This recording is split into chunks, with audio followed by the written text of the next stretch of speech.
عالمی مصنوعی ذہانت کانفرنس کا آج صبح HICC حیدرآباد میں آغاز ہوا۔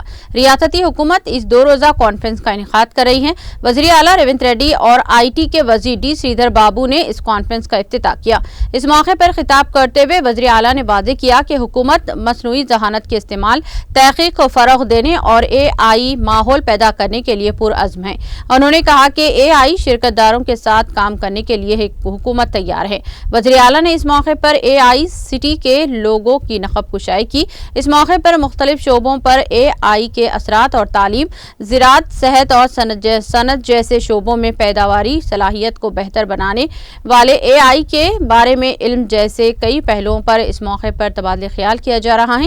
خبر ازیں ریاستی وزیر IT ڈی سریدھر بابو نے کہا کہ ریاستی حکومت مصنوعی ذہانت کے استعمال اور AI کی ترقی کے لیے پرعزم ہے۔ انہوں نے کہا کہ جمہوری طریقوں پر عمل کرتے ہوئے AI کے استعمال پر سخت کنٹرول کے نفاذ کی توقع ہے اور وہ متعلقہ اداروں کے ساتھ مل کر کام کر رہے ہیں۔ انہوں نے کہا کہ AI کو مسلسل اقتصادی ترقی کے لیے استعمال کیا جا رہا ہے۔ انہوں نے کہا کہ ریاست کو AI پر مبنی پاور بنایا جائے گا اور حیدرآباد میں AI سٹی بہترین تحقیق اور تخلیقی ترغیب کے طور پر کام کرے گا۔ انہوں نے کہا کہ AI سٹی میں AI اسکول آف ایکسیلنس قائم کیا جائے گا۔ ریاستی حکومت نے اس موقع پر AI اختراعات اور نفاذ کے لیے ایک روڈ میپ جاری کیا۔ ریاستی AIT کے خصوصی پرنسپل سیکرٹری جیش رنجن نے کہا کہ اگلے 5 سالوں میں 1 کروڑ افراد کو AI خدمات فراہم کی جائیں گی۔